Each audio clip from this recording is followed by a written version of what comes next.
জ্ঞানেরও কিন্তু এলেমেরও একটা গরম আছে, যার এলম আছে তার মধ্যে এই সমস্যাটা কাজ করে। সেটার জন্য আল্লাহ তাআলা মুসা আলাইহিস সালাম খিজির আলাইহিস সালামের ঘটনা বলেন। আমি খুব সংক্ষেপে বলবো, সময় কম। মুসা আলাইহিস সালাম হচ্ছে বনি ইসরাইলের নবী, আর খিজির আলাইহিস সালাম কেউ বলেছেন নবী, কেউ বলেছেন আল্লাহর ওলি। আসলে আরবিতে ওনার নাম খদির, আমরা বাংলায় বলি খিজির। খদির মানে সবুজ। উনি যে কোনো জায়গায় বসলে ওখানে মরা গাছ লতা পাতা এগুলো সবুজ হয়ে যেত, অনুর্বর এলাকার উপর দিয়ে হেঁটে গেলে ওটা উর্বর হয়ে যেত।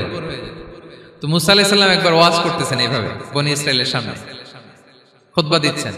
হঠাৎ এক লোক দাঁড়ায় বলে, ইয়া নবী আল্লাহ, মান আ'লামু ফিল আরদ, বর্তমান পৃথিবীতে সবচেয়ে জ্ঞানী কে? মুসা আলাইহিস সালাম বলেন, ফাকালা আনা, আমি। কি বললেন? উনি আসলে ভুল কিছু বলেন নাই, কারণ প্রত্যেক জামানার নবীকেই আল্লাহ তাআলা সবচেয়ে বেশি জ্ঞান দিয়ে পাঠান, কারণ তার কাছে ওহীর জ্ঞান আসে, অদৃশ্যের খবর আসে, ইলমুল গায়ব আসে। কিন্তু এই উত্তরটা আল্লাহ তাআলার পছন্দ হয় না। আল্লাহ তাআলা চাচ্ছিলেন মুসা যদি বলতো আল্লাহ তাআলাই জানে কে জ্ঞানী বা আল্লাহই সবচেয়ে জ্ঞানী, এরকম হলে ভালো হতো। কিন্তু মুসা আলাইহিস সালাম কি বলছে? আমি। এখন প্রশ্ন করলো সবচেয়ে বড় জ্ঞানী কে? উনি কি বললেন? আমি। এই যে আমি এটাতে ঝামেলা আছে। আমি বড়, আমি জানি, আমি সব, দিস ইজ প্রবলেমেটিক। আল্লাহ এটা পছন্দ করলেন না। আল্লাহ তাআলা মুসা আলাইহিস সালামকে বললেন, মুসা তুমি যে বলছো তুমি জ্ঞানী, না তুমি জ্ঞানী না, তোমার চেয়ে বড় জ্ঞানী আছে। মুসা আলাইহিস সালাম বলে, তাই নাকি? আমার চেয়ে বড় জ্ঞানী কে? তো আল্লাহ তাআলা বললেন, ইযহাব ইলা মাজমাইল বাহরাইন, দুই সাগর বা দুই নদীর মিলনস্থলে যাও, ওখানে আমার এক বান্দা আছে তোমার চেয়েও জ্ঞানী। মুসা আলাইহিস সালাম বললেন, তাই নাকি? তো আল্লাহ, আমি কিভাবে চিনব উনি কোথায় থাকে, কিভাবে বুঝবো? আল্লাহ বললেন, একটা বড় মাছ নাও, এটাকে ফ্রাই করো, এটাকে ফ্রাই করে একটা ঝুড়ির ভেতরে নাও, যেখানে এই মাছটা সাগরে ঢুকে যাবে ওখানে আমার বান্দাকে পাবে। তো উনি ওনার সহযোগী ইউশা ইবনে নুনকে নিয়ে হাঁটতে লাগলেন।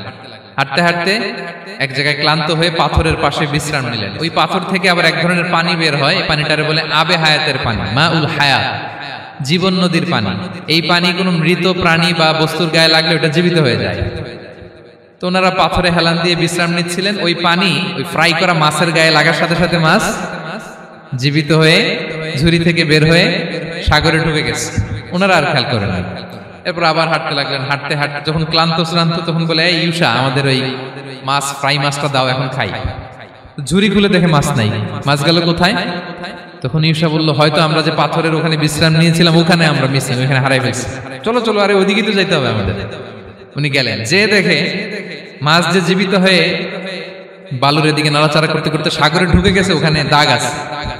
মুসা আলাইহিস সালাম ঢুকলেন সুরঙ্গ, ঢুকে দেখে চাদর গায়ে দিয়ে এক লোক শুয়ে আছে। সালাম দিলেন, আসসালামু আলাইকুম। ওই লোক চাদর আর সরায় না, ভিতর থেকে বলতেছে, ওয়ালাইকুম আসসালাম। তো চাদরের ভিতর থেকে উনি বলে, মান আন, তুমি কে?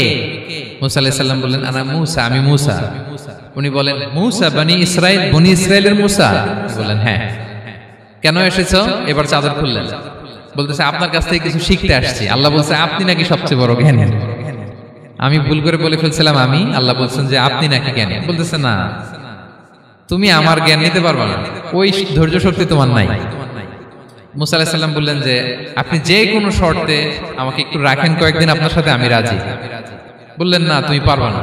মুসা আলাইহিস সালাম জোর করতে লাগলেন। অবশেষে খিদির আলাইহিস সালাম রাজি হলেন।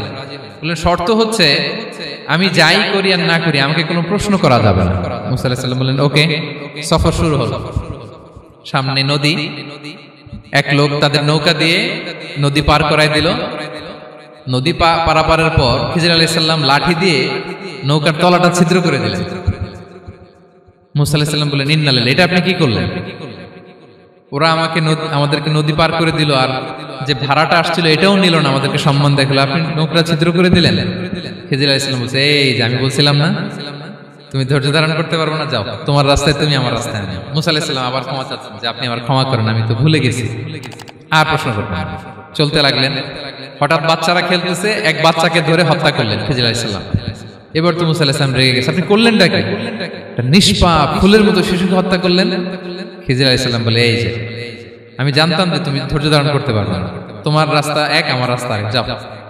এবার মুসা আলাইহিস সালাম করজোর করতেছে যে this is the last chance, একটা ফাইনাল চান্স দেন, একটা সুযোগ দেন, আর আমি প্রশ্ন করব, এটাই লাস্ট। বলেন, ওকে, ঠিক আছে। হাঁটতে হাঁটতে এক ইহুদি বসতির সামনে যে হাজির। দুজনই খুব ক্ষুধার্ত, খাবার চাইলো, এরা আবার কৃপণ, খাবার দিল না। তো তো খিজির আলাইহিস সালাম বললেন ঠিক আছে খাবার যেটা দিচ্ছেন আমরা চলে যাই। যাওয়ার পথে দেখতেছে এই এলাকার একটা দেয়াল ভেঙে পড়ে যাবে। তিনি বললেন মুসা চলো এটা ঠিক করে দেই। দুইজন মিলে প্রচন্ড ক্ষুধায় এটা সেটা এনে দেয়ালটা তৈরি করতেছে। মুসা আলাইহিস সালাম তো এমনিই রাগী, পেটে আবার ক্ষুধা, আবার বলছে কিছু বলাও যাবে না। তিনি এবার আর প্রশ্ন করেন, বলতেছে ওরা এত কিপটামি করলো আর আপনি এটা করে দিলেন, আপনি তো চাইলে এটা টাকা নিতে পারতেন, পারিশ্রমিক নিতে পারতেন চাইলে।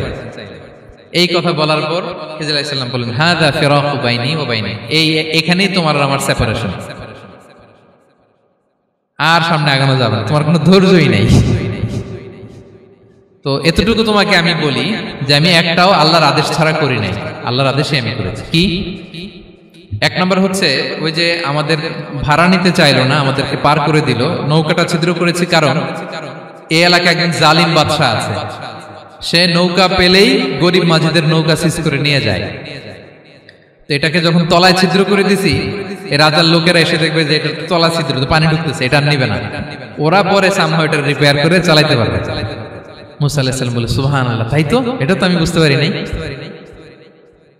আর ওই ছোট শিশুটাকে হত্যা করছি, ও অনেক বড় জালিম হবে এলাকা, তার ফিতনায় এলাকাবাসী তটস্থ থাকবে, সে তার মা বাবাকেও জাহান্নামে নেবে। এজন্য আল্লাহ তাআলা আদেশ দিয়েছেন আমাকে, আল্লাহর আদেশে আমি তাকে হত্যা করেছি। মুসা আলাইহিস সালাম বললেন তাই তো, এটা তো অনেক ভালো কাজ করছেন। তাইলে তো বলতেছে তাহলে ওইটা বলেন, খাবারও দিল না, এত কৃপণ, এদের দেয়াল কেন ঠিক করতে গেলেন আপনি? তখন তিনি বললেন যে আসলে এটা একটা ইয়াতিমদের ঘর ছিল, দুইটা ইয়াতিম শিশু, তাদের বাবা মা খুব ভালো ছিল, আর এই দেয়ালের নিচে আছে গুপ্তধন, এই দেয়ালটা পড়ে যাবে, এই গুপ্তধন তারা ছোট মানুষ নিতে পারবে না, এলাকাবাসী তাদেরকে বঞ্চিত করে নিয়ে যাবে। আমি দেয়াল গড়ে দিলাম যাতে করে তারা যখন প্রাপ্তবয়স্ক হয় নিজেদের সম্পদ নিজেরা বুঝে নিতে পারে। সুবহানাল্লাহ বিহামদি। মুসা আলাইহিস সালাম বলে তাই তো, এগুলো তো আমি বুঝতে পারি নাই। তো এই ছিল খুব সংক্ষিপ্ত পরিসরে মুসা আলাইহিস সালাম খিজির আলাইহিস সালামের ঘটনা। তো রাসূল সাল্লাল্লাহু আলাইহি ওয়াসাল্লাম বুখারীতে একটা চমৎকার কথা বলেছেন, তিনি বলেছিলেন ওয়াদিদনা আন্না মুসা সাবার হাত্তা ইউকাসসা আলাইনা মিন আমরিহিমা। রাসূল সাল্লাল্লাহু আলাইহি ওয়াসাল্লাম বলেছিলেন ইস, আমার ভাই মুসা যদি আরেকটু ধৈর্য ধরতো তাহলে আরো কিছু অজানা তথ্য আমরা জানতে পারতাম। এখান থেকে, এই ঘটনা থেকে আমরা কি শিখলাম? প্রথম যেটা আমরা শিখলাম, জ্ঞান নিয়ে বড়াই করতে নেই, ঠিক কিনা? জানার কোনো শেষ নেই, জাননেওয়ালার উপরও জাননেওয়ালা আছে, জ্ঞানীর উপরও জ্ঞানী আছে।